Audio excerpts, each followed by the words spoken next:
Well, I went to culinary school in 2003, and they guaranteed me a chef job, making at least like $65,000 to $70,000 a year. I get out of culinary school, and I have almost $100,000 worth of debt, and I can only find jobs that are $10 an hour if I'm lucky. And there's no way that someone can, if you have child support like I do. I got child support for 2 children.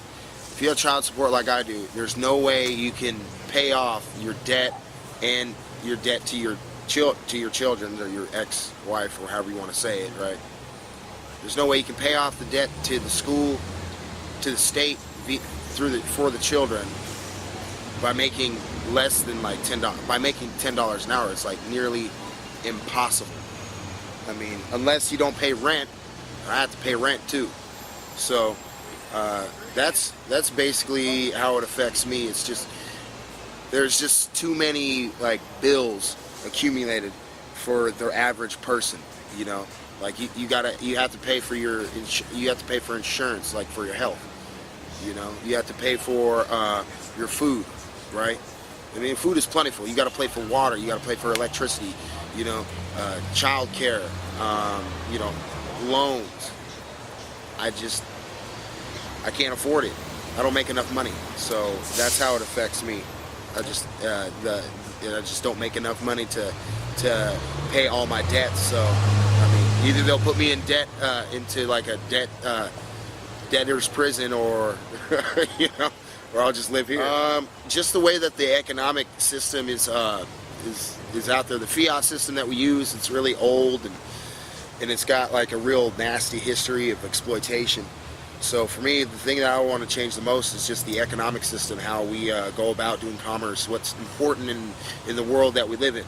Right now, what's important, outside of the encampment is, how much money you have, what kind of car you drive, what kind of status you have as an employee or as an employer.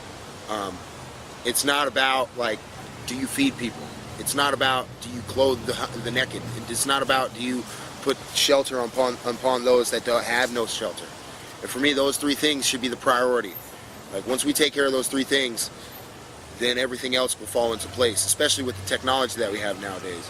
So for me, the one thing that I would love to see change out of this whole thing is just the economic system worldwide. And a lot of people have that same idea, that same thought. They know that it's wrong to make money for the sake of making money. But we all come from this sick society where if you don't think that, then you lose. The winners are the people that are cutthroat. The winners are the people that say, F the next man, I'm making my money here. So I hope that we can move away from that sick society and sick system to more caring and giving society that it's nurturing and compassionate. And what Mahatma Gandhi talked about, and what MLK talked about, and what Jesus talked about, more in that type of, more in that type of, example of those people, as opposed to just, the founding fathers. Those were a bunch of slave owners. People they realize, they forget that part about it. But if we're gonna call these people founding fathers, we also gotta call them what they really were. We're slave owners. So